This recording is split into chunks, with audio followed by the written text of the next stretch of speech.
Hello दोस्तों। मेरा नाम सीए आकाश मल्होत्रा है। आज हम आपको बताने वाले हैं इनकम टैक्स के बारे में। ये एक डेमो लेक्चर है जिसमें हम इनकम टैक्स से रिलेटेड सारी चीजें आपको बताएंगे। थ्योरेटिकल एस्पेक्ट भी बताएंगे और प्रैक्टिकल एस्पेक्ट भी बताएंगे। तो चलिए शुरू करते हैं कि आज के इस लेक्चर में हम लोग क्या क्या कवर करने वाले हैं इस डेमो लेक्चर में।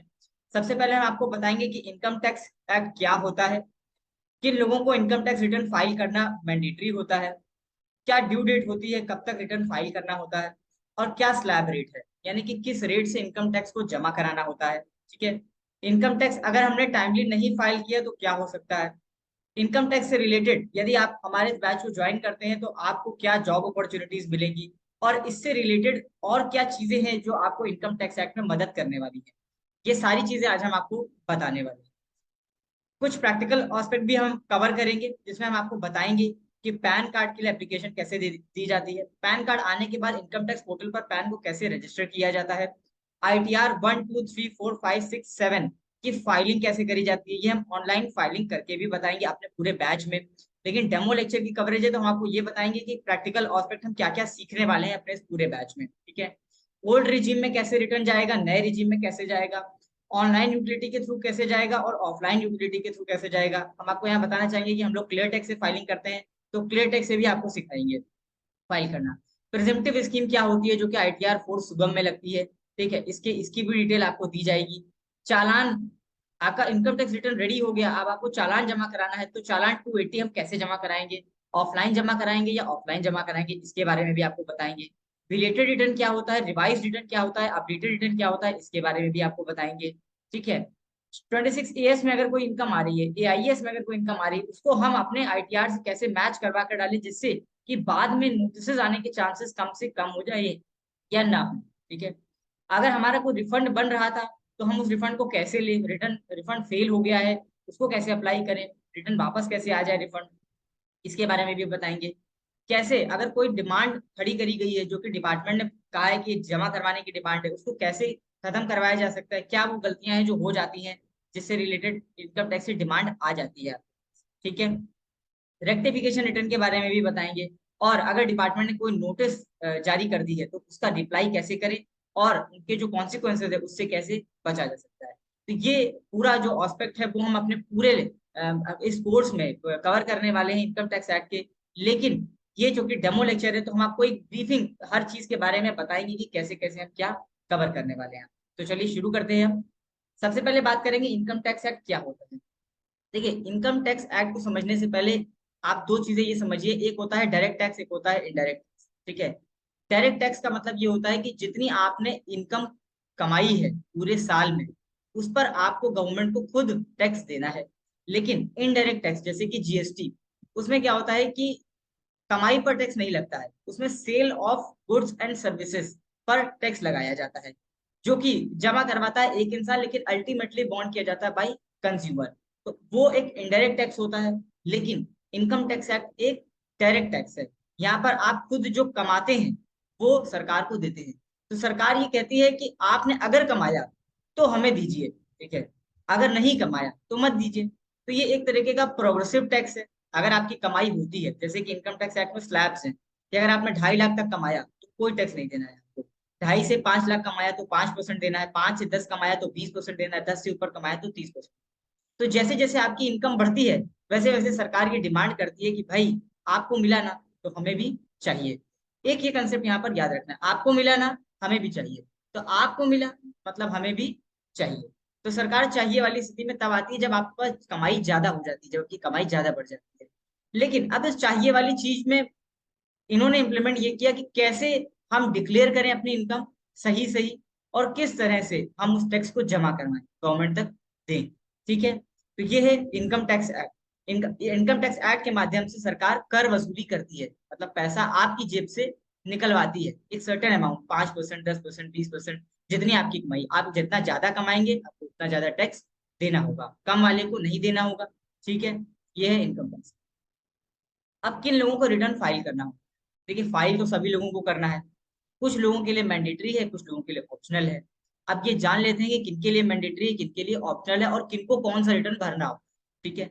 जैसे कि इंडिविजुअल एचयूएफ को भी रिटर्न भरना है, पार्टनरशिप फर्म को भी भरना है, एलएलपी को भी भरना है, companies, societies, trust, AOP, BOI, charitable organisation, सभी लोगों को रिटर्न अपना भरना है, ठीक है। लेकिन सबके लिए अलग अलग फॉर्म्स प्रिस्क्राइब्ड है, क्योंकि सबकी इनकम अलग अलग है, तो एक जैसी है नहीं, ठीक है। इसलिए इंडिविजुअल और एचयूएफ अगर उनकी कमाई 2.5 लाख से ज्यादा है सालाना, तो उनको आईटीआर 1, 2, 3 या 4 में से कोई भी एक रिटर्न भरना होता है। जैसे कि अगर आप सैलरीड क्लास के हैं तो आपको आईटीआर 1 भरना है, लेकिन अगर इंडिविजुअल और एचयूएफ कोई बिजनेस क्लास का है तो आईटीआर 4 भरना है। अब बिजनेस क्लास में भी दो हैं, या तो प्रेजेंटिव स्कीम है या आप सारी किताबें मेंटेन करना है। अगर आप प्रेजेंटिव स्कीम में है तो आपको आईटीआर 4 भरना है, लेकिन अगर आप अपनी सारी बुक्स मेंटेन कर रहे हैं 3 भरना है। और अगर आप एनआरआई वगैरह है तो आईटीआर 2 भरना है, या आपके ऊपर कैपिटल गेन की तो आपको आईटीआर 2 भरना है, राइट।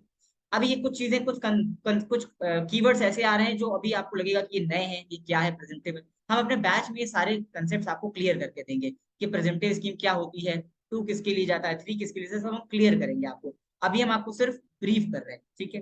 पार्टनरशिप फर्म को सिर्फ आईटीआर 5 भरना होता है और मैंडेटरी है। 1 रुपए की भी इनकम है उसके ऊपर टैक्स आता है।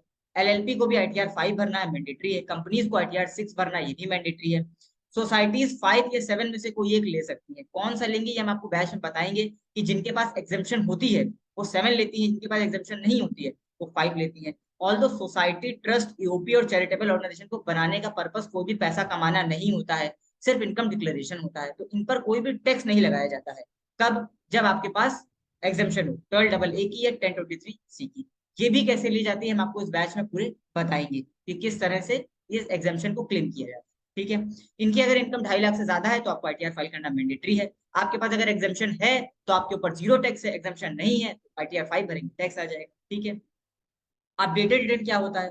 रिवाइज रिटर्न और बिलेटेड रिटर्न। देखिए, एक कंसेप्ट ये है कि अगर हमारी, जो अभी हम आपको बताएंगे कि हमारी टाइम लिमिट क्या है, ठीक है। चलिए इस कंसेप्ट को थोड़ी देर के लिए पॉज करते हैं, आपको आगे बताएंगे कि अपडेटेड रिटर्न, रिवाइज रिटर्न और बिलेटेड रिटर्न क्या होता है, ठीक है। ड्यू डेट्स की बात कर लेते हैं।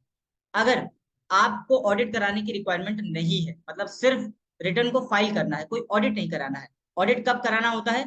ऑडिट तब कराना होता है जब आपका टर्नओवर 1 करोड़ या 1 करोड़ से ऊपर होता है, मतलब आपकी जो सेल है, ग्रॉस सेल है, ठीक है, और आपका जो टर्नओवर है वो पूरे साल का 1 करोड़, 1 करोड़ से ज्यादा है, तो आपको ऑडिट कराने की रिक्वायरमेंट है। अब अगर आपका टर्नओवर 1 करोड़ से ज्यादा है तो आपको ऑडिट कराना मैंडेटरी है।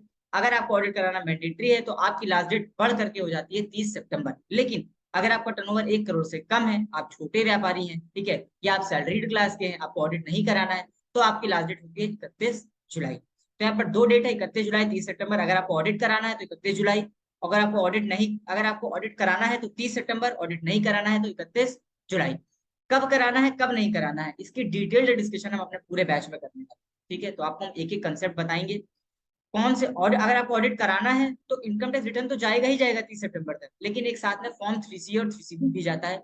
ये टैक्स ऑडिट रिपोर्ट होती है जो कि चार्टर्ड अकाउंटेंट साइन करता है ऑनलाइन, और ये उनके डिजिटल सिग्नेचर से ये वेरीफाई होकर के रिपोर्ट चली जाती है, ठीक है। यहाँ तक कंसेप्ट क्लियर है। अब हम आपको बताते हैं बिलेटेड। देखिए, अगर आपने रिटर्न अपना 31 जुलाई को ही फाइल कर दिया तो वो हो गई ओरिजिनल रिटर्न।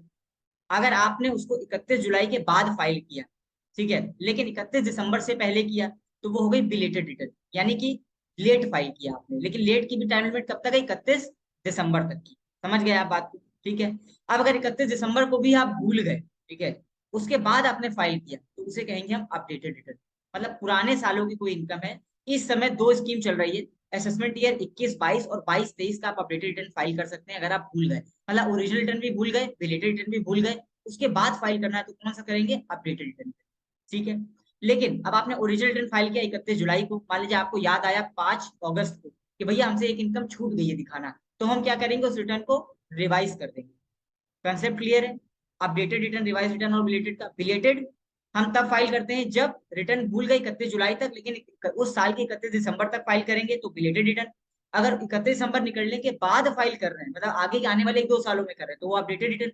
अगर किसी भी इनकम को हमने डिक्लेयर किया और गलत कर दिया, बाद में हमें रिवाइज कर रहा है, तो उसे बोलेंगे रिवाइज, ठीक है। तो ये हो गया रिवाइज रिटर्न, ओरिजिनल रिटर्न का। अब स्लैब्स क्या है इनकम टैक्स एक्ट की? देखिए, इस समय चल रहा है असेसमेंट ईयर और फाइनेंशियल ईयर का भी कंसेप्ट समझ लेते हैं। अभी करंटली जो हम लोग कर रहे हैं वो 1/4/2022 से 31/3/2023 तक का रिटर्न कर रहे हैं, मतलब फाइनेंशियल ईयर 22-23 का रिटर्न कर रहे हैं। और असेसमेंट ईयर लग जाता है ये 23-24, ठीक है। तो उसके लिए जो स्लैब रेट हमारे लिए एप्लीकेबल है वो ओल्ड रिजीम में तो है, अप टू 5 लाख कुछ नहीं है। 5 लाख, 2.5 लाख से 5, अप टू 2.5 लाख कुछ भी नहीं है। 2.5 लाख से 5 लाख 5% है, 5 लाख से 10 लाख 20% है। 10 लाख के ऊपर वालों को 30% टैक्स देना है। ठीक है, न्यू रिजीम में अप टू 2.5 लाख कुछ नहीं है, 2.5 से 5 5%, 5 से 7.5 10%, 7.5 से 10 15%, 10 से 12.5 20%, 12.5 से 15 25 और उसके ऊपर तक 30। अब आप लोग यहाँ पर सोच रहे होंगे, हम लोग एक चीज सुन रहे हैं न्यूज में कि अब तो 7 लाख तक एग्जेम्प्ट हो गया है, बजट में आया है 7 लाख तक एग्जेम्प्ट है। देखिए, हम आपको बता दें कि वो जो बजट है जो इस बार आया है फाइनेंशियल ईयर 2023 में, उसकी एप्लीकेबिलिटी फाइनेंशियल ईयर 23-24 से है, जो कि असेसमेंट ईयर 24-25 में लगती है, मतलब इस साल के बाद वाले साल। ठीक है, अभी हमारे पास जो बजट एप्लीकेबल है वो फाइनेंशियल ईयर 2022 का एप्लीकेबल है, उसमें जो हमने आपको स्लैब बताई ये स्लैब एप्लीकेबल है। तो 7 लाख तक एग्जेम्प्ट है, ये बात सही है, लेकिन इस फाइनेंशियल ईयर में नहीं, बल्कि अगले वाले फाइनेंशियल ईयर में, मतलब असेसमेंट ईयर 23-24 में नहीं, बल्कि 24-25 में वो वाली बात एप्लीकेबल है। ठीक है, कंसेप्ट क्लियर है यहाँ पर, समझ गए होंगे। और भी कुछ रेट है, जैसे कि पार्टनरशिप पर्सन पर ये स्लैब नहीं लगता है। पार्टनरशिप फर्म्स को 30% टैक्स फ्लैट देना होता है, चाहे वो एलएलपी हो उसको भी 30% देना है। कंपनीज को 25% देना होता है। सोसाइटी, अगर आपके पास एग्जेम्पशन है सेक्शन 12AA और 1023C की, तो कुछ नहीं लगता है। अगर नहीं है तो उनका उनका टैक्स अलग होता है, वो आपको देना होता है, जो हम आपको पूरे बैच में क्लियर करके बताएंगे। ठीक है, शॉर्ट टर्म कैपिटल गेन अगर आपके ऊपर आता है तो आपको 30% से टैक्स देना होता है। लॉन्ग टर्म कैपिटल गेन आता है तो 20% से देना होता है। ठीक है, अब शॉर्ट टर्म कैपिटल गेन में ये टैक्स कम हो जाता है, 15% हो जाता है, लेकिन और लॉन्ग टर्म कैपिटल गेन 20 से कम होकर के 10 हो जाता है। लेकिन कुछ कंडीशन है, अगर हम उन कुछ कंडीशन को सेटिस्फाई करते हैं तो हमारा एसटीसीजी और एलटीसीजी दोनों कम हो जाता है। वो कंडीशन क्या है, हम आपको अपने पूरे बैच में डिस्क्राइब करेंगे, ब्रीफली डिस्क्राइब करेंगे।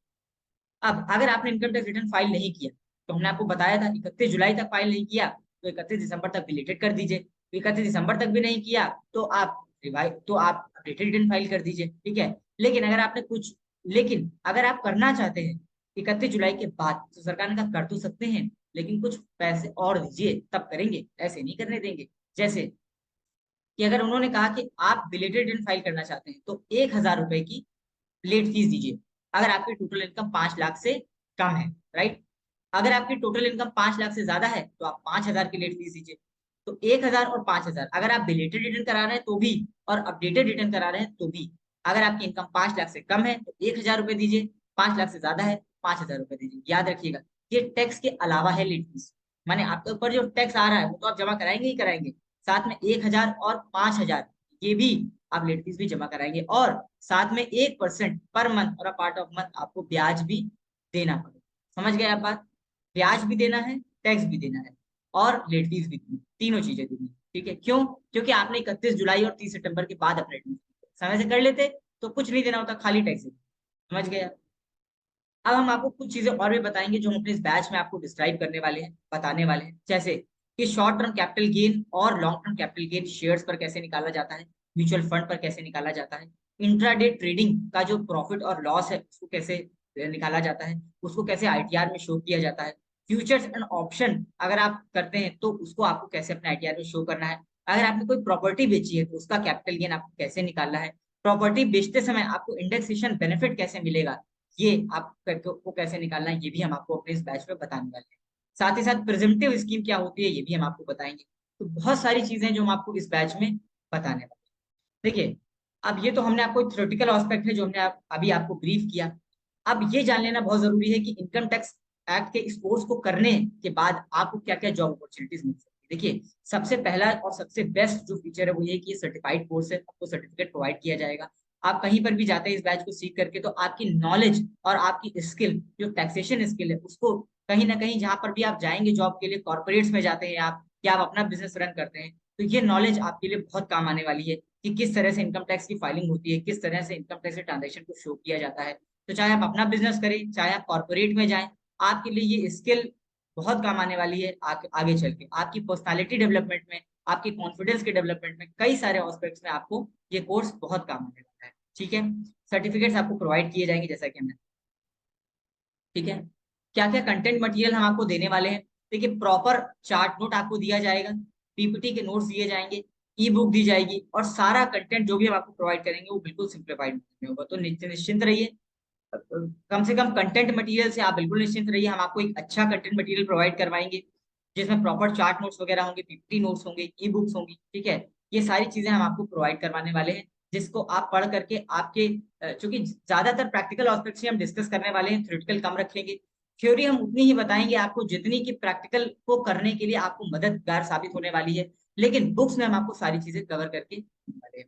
देखिए, अब एक इंपॉर्टेंट चीज है, इनकम टैक्स को भरने जा रहे हैं तो इसके आसपास की चीजों को भी समझ ले। इनकम टैक्स को करते समय सबसे ज्यादा इंपॉर्टेंट ये है कि कितना टीडीएस किसका कटा हुआ है और टीडीएस में कितनी इनकम है, उसको हम अप्रोप्रिएटली अपने आईटीआर में शो करें। तो टीडीएस को सीखने के लिए हमने सेपरेटली एक बैच रखा है, उसके लिए हमने डेमो लेक्चर भी प्रोवाइड किया है, आप उसको देखिए। टीडीएस और 26 को समझना बहुत जरूरी है, ठीक है, क्योंकि जब तक आप वो नहीं समझेंगे तब तक आप इनकम टैक्स रिटर्न को फाइल नहीं कर पाएंगे। तो ये दोनों को रिलेटेड टॉपिक्स हैं आपस में। इनकम टैक्स की फाइलिंग हम क्लियर टैक्स के सॉफ्टवेयर से आपको यहीं पर बताएंगे, ठीक है। अब इनकम टैक्स की फाइलिंग अगर सैलरीड क्लास के लिए तो बहुत ईजी है कि 26 में दिख गया और हमने दिखा दिया, लेकिन अगर बिजनेस क्लास के लिए है तो आपको इनकम टैक्स रिटर्न बनाने से पहले तो एक बैलेंस शीट बनानी होगी उनकी, ठीक है, जिसमें एस्टिमेटेड भी हो सकती है, प्रोजेक्टेड प्रोविजन भी हो सकती है। इसको बनाने के लिए भी हमने सेपरेटली अपना बैच रखा हुआ है, जिसको हम आपको प्रोवाइड करवाएंगे, ठीक है। जीएसटी से कैसे अपना टर्नओवर मैच कराना है, जैसे हमने कहा था कि 1 करोड़ से अगर ऊपर होगा तो 1 करोड़ का फिगर कहाँ से आएगी, 1 करोड़ की फिगर आएगी जीएसटी से। तो आपको जीएसटी भी सीखना पड़ेगा कि जीएसटी से किस तरह से टर्नओवर निकाला जाता है, क्या क्लोजिंग स्टॉक है वहां का, उसके लिए भी हमने जीएसटी का सेपरेट बैच रखा हुआ है, ठीक है। अब अगर आप जिसका रिटर्न आप फाइल कर रहे हैं वो एक कंपनी है, वो एलएलपी और कॉर्पोरेट है, तो उसकी कॉर्पोरेट फाइलिंग भी करनी होगी, एमसीए की फाइलिंग भी करनी होगी, आरओसी की फाइलिंग भी करनी होगी। इसके लिए भी हमने एक सेपरेट लेक्चर्स रखे हैं जिसमें हम आपको सिखाते हैं कि अगर आपका क्लाइंट कॉर्पोरेट है तो फिर आप उसकी फाइलिंग कैसे करें। और इन सबको करने के लिए आपको कहीं ना कहीं अपने बैंक स्टेटमेंट को टैली पर फीड करना होगा। टैली पर आपको एक बैलेंस शीट फाइनल करनी होगी, क्योंकि बैलेंस शीट बनाने के लिए आपको टैली आना बहुत जरूरी है। टैली है या बिजी है या मार्ग है, जो भी आप अकाउंटिंग सॉफ्टवेयर यूज कर रहे हैं। तो ये सारी चीजें जो कि इनकम टैक्स रिटर्न से रिलेटेड हैं, ठीक है, इन चीजों को भी सीखने के बाद ही आप इनकम टैक्स रिटर्न में परफेक्शन ला सकते हैं, प्रोफेशन। आज का थ्योरी लेक्चर यहीं तक है। नेक्स्ट वीडियो में हम आपको प्रैक्टिकल एस्पेक्ट्स बताएंगे कि हम इनकम टैक्स से जुड़ी हुई सारी प्रैक्टिकली हम